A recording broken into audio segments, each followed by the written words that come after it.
Hey guys, so finally the iOS 16 is officially released. This is compatible from iPhone 8 all the way to iPhone 14.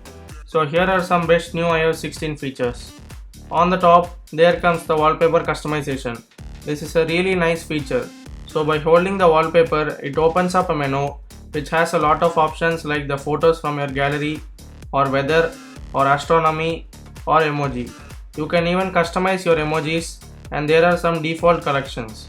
There is a new effect called depth effect which sends the part of an image behind the text by just enabling the depth effect below. Now we can even change the font style and font color as you wish.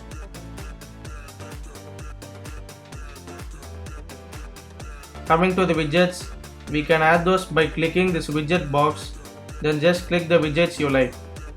And it is the same for the top widget box as well.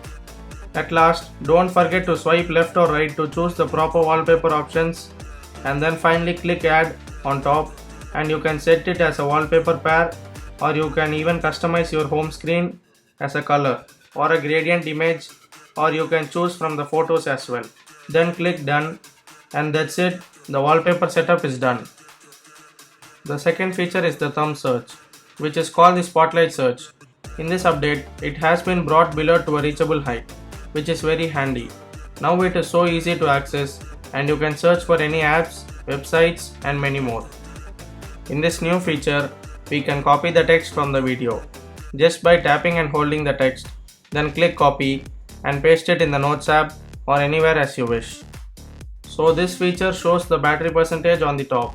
So to enable it, go to settings, then go to battery and then enable battery percentage.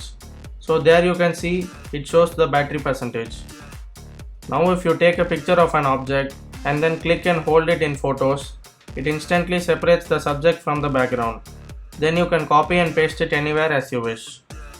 So that's been it. Thanks for watching. Catch you up in the next video.